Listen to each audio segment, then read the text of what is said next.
영중하늘 친구들 안녕. 오늘도 영상으로 예배드리는 너희를 환영해. 왜 갑자기 반말을 쓰냐고요? 죄송해요. 너무 반가워서 그만. 오늘은 최지영 선생님께서 예배 수칙을 읽어줄 거예요. 모두 신나게 예배드리러 가볼까요?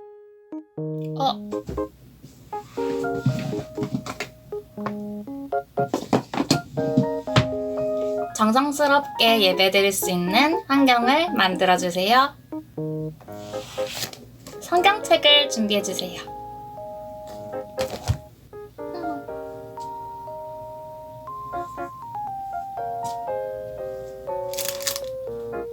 예배에만 집중해주세요.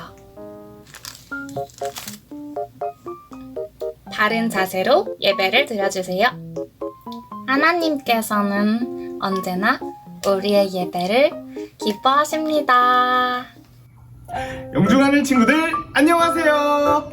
친구들 이번 한 주도 잘 지냈나요? 이제 무더위가 지나고 가을이 오기 시작했는데 계절이 바뀌는 이때 감기에 걸리지 않도록 조심했으면 좋겠습니다. 요즘 감기에 걸리면 아픈 것도 서러운데 코로나 검사도 받아야 되고 마음이 너무 아프거든요. 우리 친구들 코로나도 피하고 감기도 잘 피해서 건강하고 행복하게 잘 지낼 수 있으면 좋겠습니다. 이제 기도로 오늘의 예배를 시작해 보려고 하는데요. 다들 눈 감고 손 모으고 전도사님을 따라서 마음으로 함께 기도하도록 하겠습니다. 기도하겠습니다. 언제나 우리를 지켜주시는 하나님, 오늘도 우리가 예배드릴 수 있도록 우리의 건강과 마음을 지켜주셔서 감사합니다. 오늘 우리가 예배를 드릴 때에 하나님의 사랑과 기쁨이 가득할 수 있도록 도와주시고 우리가 이 시간 속에서 하나님과 더욱더 가까워질 수 있도록 우리를 인도해 주세요. 예수님의 이름으로 기도드립니다. 아멘.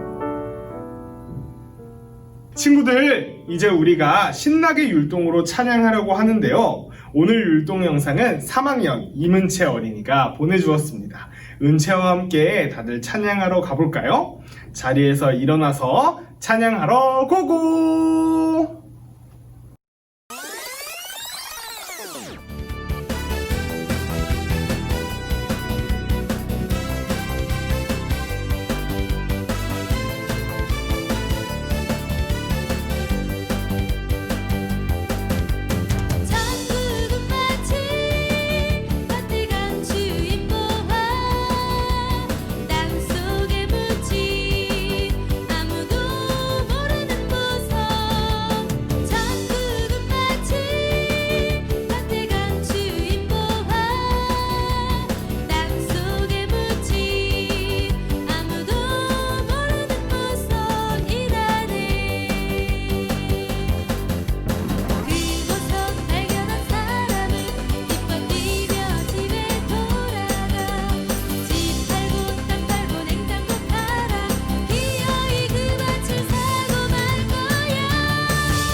친구들, 이제 우리가 성경 말씀을 찾아보려고 하는데요. 오늘 하나님께서 우리에게 주신 말씀은 다니엘서 6장 10절의 말씀입니다.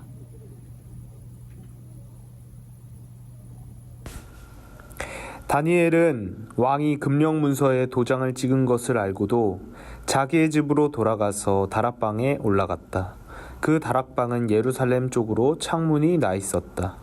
그는 늘 하듯이 하루에 3번씩 그의 하나님께 무릎을 꿇고 기도하며 감사를 드렸다. 아멘.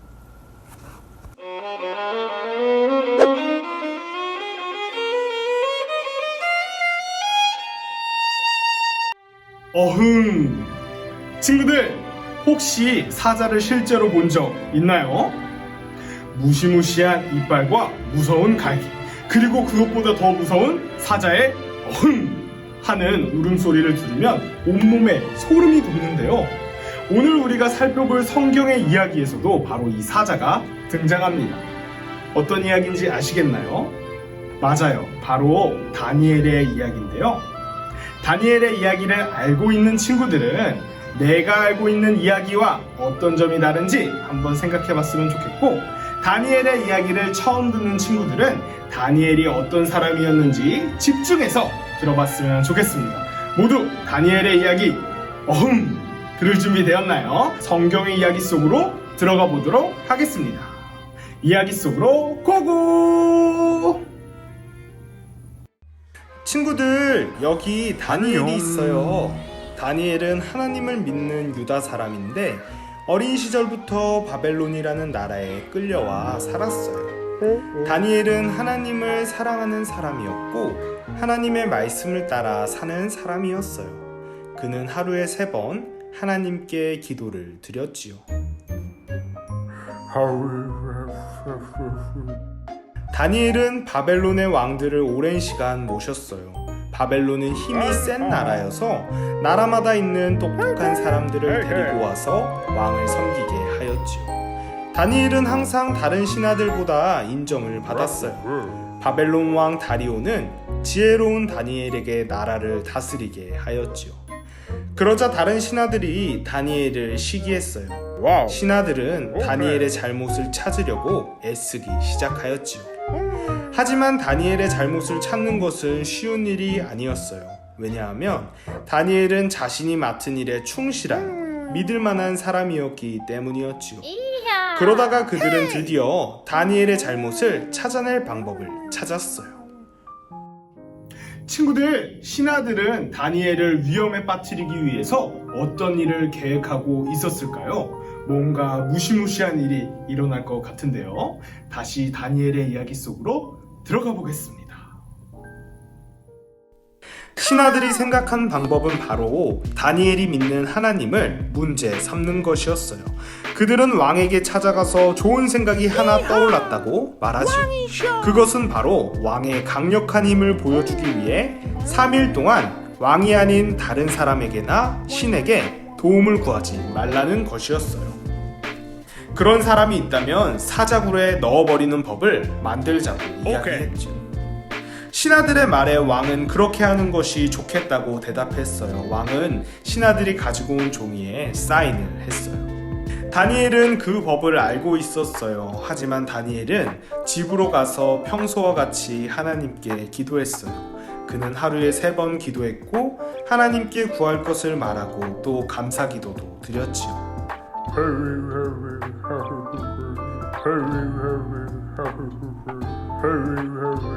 그러다가 이런 신하들이 다니엘 집에 찾아와 기도를 하고 있는 것을 발견했어요. 그들은 즉시 왕에게 가서 다니엘이 법을 알면서도 하루에 3번씩이나 기도하고 있다고 말했죠. 왕은 이 이야기를 듣고 놀랐어요. 그리고 다니엘을 구해줄 수 있는 방법이 있을까 생각하기 시작했죠. 왜냐하면 왕은 다니엘을 신뢰했기 때문이에요. 왕은 다니엘을 구할 방법을 찾았지만 방법을 찾지 못했어요. 왜냐하면 바벨론 법에는 왕이 만든 법은 왕도 취소할 수 없다는 법이 있었기 때문이에요. 그때 신하들이 다시 찾아와서 다니엘을 사자굴에 던져야 한다고 말했어요. 그래서 결국 왕은 어쩔 수 없이 다니엘을 사자굴에 던지라고 말했지요. 왕은 다니엘에게 말했어요. 하나님이 너를 지키시기를. 그리고 다니엘은 사자굴에 빠졌어요. 사자굴의 문은 돌로 막아두었죠. 왕은 잠도 자지 못하고 밤을 샜어요. 왕은 아침이 되자마자 사자굴로 뛰어가 다니엘을 불렀어요. 왕은 다니엘에게 말했어요. 다니엘, 하나님이 널 지켜주셨느냐? 그리고 다니엘은 대답했어요. 왕이시여, 나의 하나님이 사자들의 입을 막으셔서 나는 어느 곳도 다치지 않았습니다. 나는 하나님께도 임금님께도 부끄러운 죄를 짓지 않았습니다. 왕은 기뻐하면서 사자굴에 있는 다니엘을 다시 데리고 오라고 말했어요. 다니엘은 안전했고 어떤 곳도 다치지 않았어요. 친구들, 성경 속 다니엘의 이야기 잘 들었나요? 오늘 말씀에서 어떤 것이 기억에 남나요? 지혜롭고 능력이 있어서 사람들의 인정을 받았던 다니엘의 모습이나 아니면 사자굴에 들어갔는데도 죽지 않았던 다니엘의 모습이 생각나나요? 그런데 친구들, 전도사님은 이 두 모습도 중요하지만 우리 친구들이 특별하게 더 기억해야 되는 모습이 있다고 생각하는데요. 그 모습은 바로 어떤 상황에서도 하나님께 기도를 드렸던 다니엘의 모습이었어요. 다니엘은 비록 다른 나라 바벨론에 잡혀갔지만 하나님께 언제나 기도를 드리던 사람이었어요. 하나님께 도움을 구하기도 하고 하나님께 감사 기도를 드리기도 했었지요. 다니엘은 비록 다른 나라에 잡혀와 있는 사람이었지만 언제나 시간을 내어서 하나님께 기도를 드렸어요. 하나님께 도움을 구하고 감사함을 표현하고 하나님께 마음을 고백하는 그런 사람이었지요. 다니엘의 이야기에서 중요한 것은 다니엘이 힘있고 능력 있었다는 것이 아니라 사자굴에 들어가서도 아무런 어려움이 없었다는 것이 아니라 어떠한 상황에서도 다니엘은 하나님께 기도했다. 하나님께 마음을 드리고 하나님께 도움을 구하고 하나님께 사랑을 고백했다. 다니엘의 이야기에서 중요한 것은 바로 이것이에요. 지금 우리는 코로나19 바이러스 때문에 함께 모여서 예배를 드리지 못하고 있어요. 교회에 함께 모이지 못하기 때문에 어쩔 때는 집에서 예배를 드리는 게 쉽지 않고 힘들게 느껴지기도 할 거예요. 이럴 때일수록 우리는 성경 속 다니엘의 이야기를 기억해야 해요. 어떤 어려움이 있어도 언제나 하나님께 기도를 드리고 하나님께 마음을 고백했던 다니엘처럼 이 코로나 상황 속에서도 하나님을 사랑해서 언제나 하나님께 기도를 드리는 우리 친구들이 됐으면 좋겠습니다. 이제 결단 찬양하고 기도로 예배를 마치도록 하겠습니다.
친구들, 이제 기도로 예배를 마치려고 하는데요. 다 같이 눈 감고 손 모으고 전도사님을 따라서 함께 기도하도록 하겠습니다. 기도하겠습니다. 언제나 우리를 지켜주시는 하나님, 오늘은 우리가 성경 속 인물 다니엘의 이야기를 들었습니다. 우리도 다니엘과 같이 언제나 하나님께 기도드릴 수 있는